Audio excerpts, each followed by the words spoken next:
endometriose é uma doença crônica que afeta mulheres principalmente em idade reprodutiva.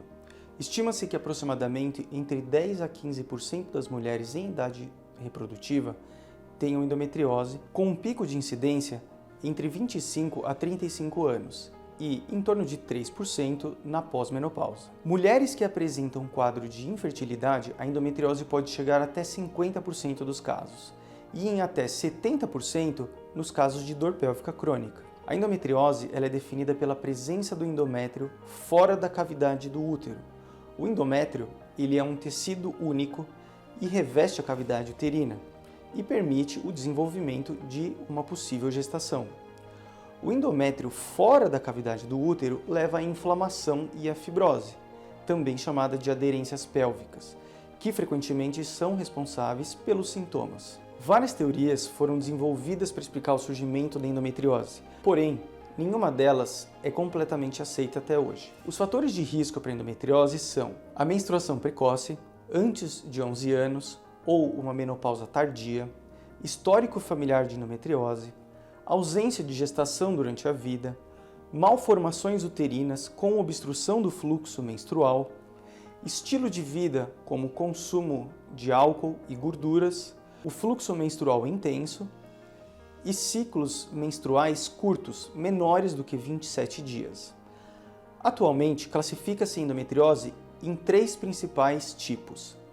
As lesões superficiais são aquelas que acometem de 1 a 3 milímetros de profundidade, lesões ovarianas caracterizadas pela presença de cistos nos ovários, e esses cistos são compostos de um líquido espesso amarronzado chamado de endometrioma, e as lesões profundas ou infiltrativas, que são lesões que invadem mais de 5 milímetros de profundidade os órgãos ou peritônio.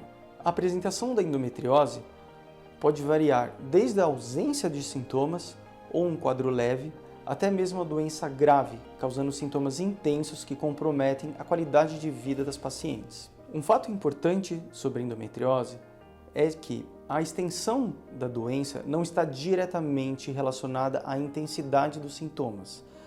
Há casos em que as pacientes com poucas lesões têm muitos sintomas, e em outros casos a doença pode ser extremamente extensa e a paciente apresenta muito poucos sintomas. O principal sintoma da endometriose é a dor durante o período menstrual. Por isso, muitas mulheres não procuram ginecologistas, pois acham que a dor é normal. Dentre outros sintomas, são as dores nas relações sexuais, dor de sangramento à evacuação ou urinar durante o período menstrual, o inchaço abdominal e infertilidade ou abortamento. Em geral, os locais mais comuns de endometriose são o peritônio, que é a camada de revestimento dos órgãos, os ovários e úteros, e em casos mais extensos, nota-se a endometriose na bexiga e intestino. O diagnóstico da endometriose pode ser adiado, principalmente devido ao uso de contraceptivos hormonais, que podem mascarar os sintomas. A hipótese e a investigação são feitos com base na suspeita clínica devido aos sintomas da paciente associado ao exame físico e exames de imagem. A confirmação diagnóstica da endometriose é dada através de biópsia com laudos anatomopatológicos. Os exames investigativos são a ultrassonografia pélvica transvaginal e abdominal com preparo intestinal e a ressonância magnética. Ambos os exames apresentam uma sensibilidade muito próximas, no entanto, sabe-se que os dois exames se complementam, melhorando o estadiamento da doença. A endometriose pode promover uma redução da chance de gestação espontânea em até 50% dos casos de pacientes com o diagnóstico.